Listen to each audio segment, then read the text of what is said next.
welcome to the stage, part one of this evening's Insights and Entertainment, the South African connection. One of my earliest heroes was one of the most thrilling cricketers that ever played the game, an all-rounder who perhaps doesn't get the kudos that he might have done in his performances simply because of South Africa's isolation. A devastating attacking batsman, a wonderful close catcher, and one of the most exhilarating fast swing bowlers there's ever been, ladies and gentlemen, Mike Proctor.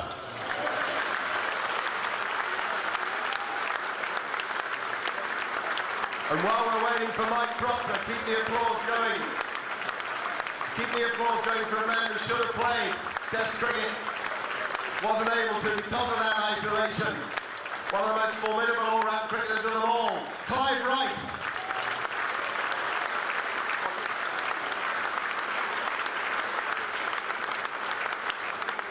Where is Ricey? Clive Rice is coming over there. A mean, skidding bouncer from Clive Rice. They call him the Dude. In the early 90s, he blew South Africa away at the Oval. Well, it was devastating spells of fast bowling that he has ever seen. 9 for 57. Our very own Devon Malcolm.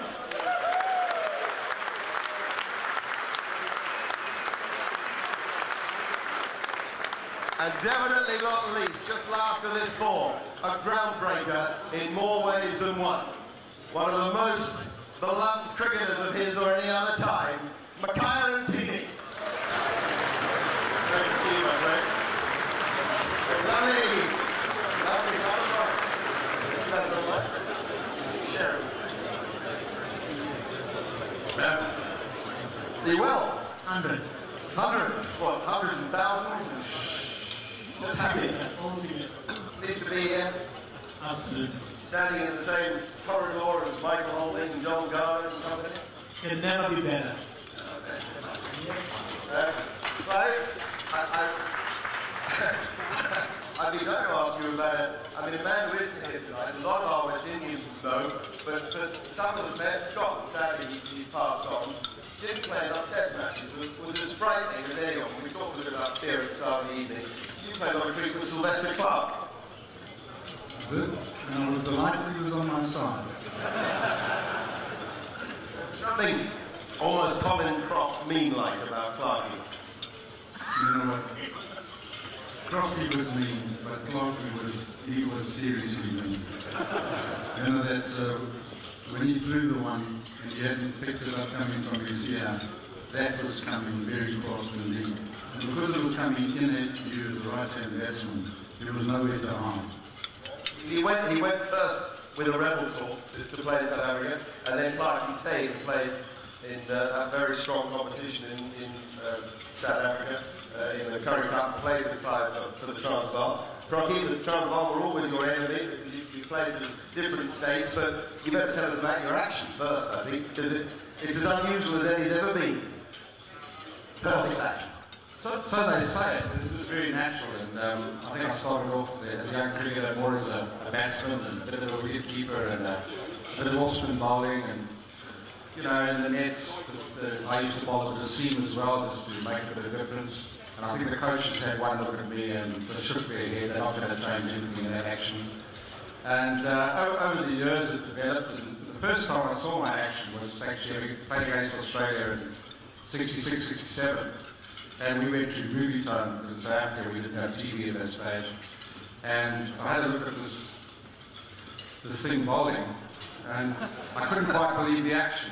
It was quite extraordinary, so I can understand the coaches for having nothing to do with me as far as coaching was concerned. So did you bowl like that at school? From a young boy, that was you bowled. It wasn't quite off the wrong foot, but it was close to it. Exactly the same, always. Okay. Dude, tell us, did you love to hurt?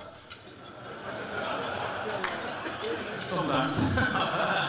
Obviously, you as a fast bowler, you know, you probably won't admit it at a certain time, but you like to intimidate, you like to use your pace to push the batsman on the back foot, whatever. Occasionally they do get hurt, and you got to pretend you don't enjoy it. But you know, it's part and parcel of people. you managed to play the game, both of you, with such an extraordinary smile on your face. I mean, it was almost as if, Makhaya, some days the stress of the job, the endurance factor of the job never got to you. You were obviously super fit, but you just loved to bowl.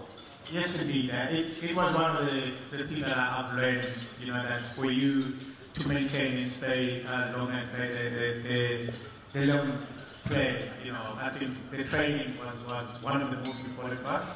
Running after the game, one looking like that you know what you're doing. But your aim was to make sure that you want to make sure that you stay in the same level of the fitness or even above. Because everything is surrounding you as a bowler.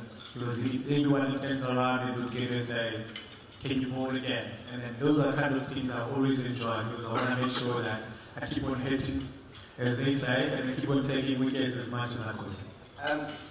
It's no secret that you came from a difficult background and that you fought an extraordinary battle to get to the top of your game that you love. Do you look forward now and think that the influence you had on young black cricketers will now materialise and be sustainable and bring more talent into the South African side?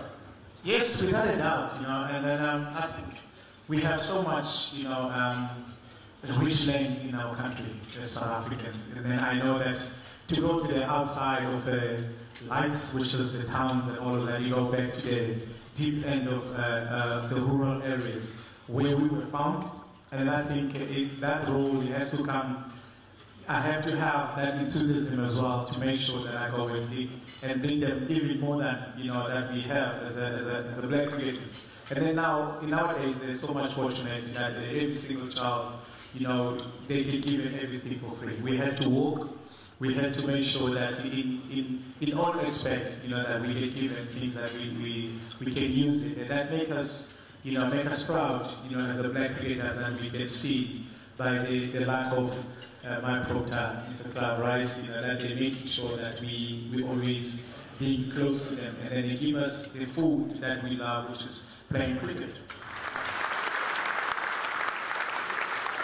Maggie, that's brilliant. Ladies and gentlemen, I can just tell you that in South Africa, Makhaya Ntini is an icon.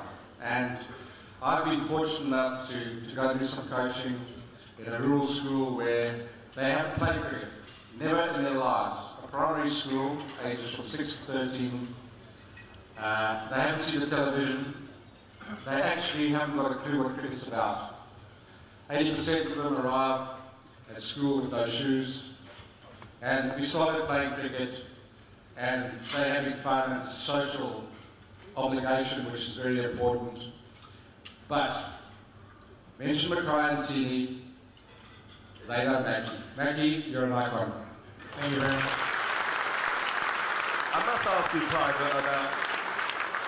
about aggression, because with the greatest respect, and now that I'm long retired, this isn't a problem to you, you weren't amongst the super quick. It's all very well for me to say that. But you did bowl a vicious bouncer, a skinny bouncer, and you used it liberally.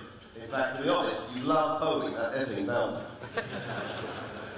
Well, I wasn't 6'10" like you see all the other fast bowlers around me, so I had to skid along.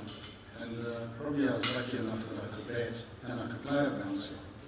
So the guys I was dishing it out to, they couldn't bowl it to me, or if they did, they had to think about it, because I could dish it back to them, and maybe they couldn't bat, number one. So I had to use that advantage as best I could. You used it very well, I can tell you. We're watching an England side with a wonderful stock of fast bowling. Indeed, you watch these boys these days. I don't want to sound old fart in a way and say, look, these boys nowadays can't bowl or couldn't bowl as quick as we did. But I mean, the thing about it, with technology and you know, the video analysis and all that these days, and the way England are playing at the moment, these guys are fantastic. You know, I mean, fast bowling or any type of bowling needs to take 20 wickets, and I can't see any team in the world right now will stop the England attack from taking 20 wickets. And once you can do that, absolutely fantastic. You know?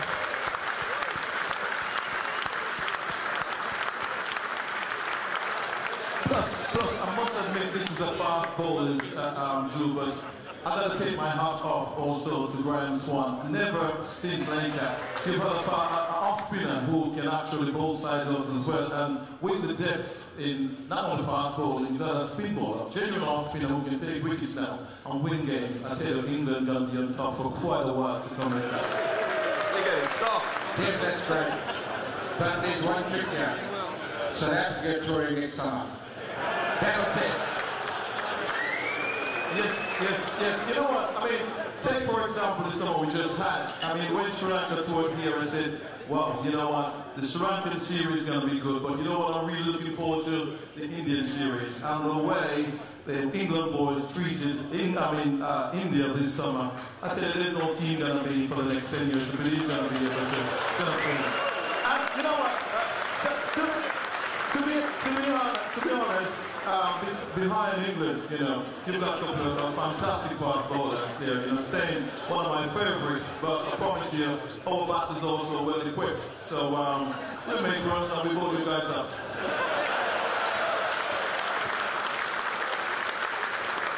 Ladies and gentlemen, I know Mark's under pressure here and he's got to get us off, but a little story about Devon Malcolm. I was coach in '94 and we were 1-0 up in the series. And Dev came into bat, number 11, and finally de Villiers bowled a couple of balls, didn't get it out. He bowled him a bouncer, hit him on the head, and that really cheered Dev up. The look on Gary Kirsten's face, at short leg, when Dev looked at him and was blaming him and everyone else, he ran in, and we didn't need too many runs, but he bowled, and I can assure you, ladies and gentlemen, I think we've all been privileged to see some great fast bowling, but I would count that in the top 4 or 5, 6 great performances of Test cricket of all time, where Dev took those 9 wickets against South Africa. It was great. Enough. We're going to hear more about the line of fast bowlers that Dev comes from later. But the line these guys come from, I mean, think of Hadlee and Hancock, think of Peter Potter. And think right the way through to an era that we didn't see, to Gough and Vincent van der Veer and Rupert Handley and Stephen Jeffries, to the modern era, and two who sadly couldn't be with us tonight, Alan Donald and Sean Pollard. There's no doubt that South Africa has produced a gluttony of fast bowlers. Bless you all for being here. Mike Proctor, Clive, Makhaya Ntini, Devon.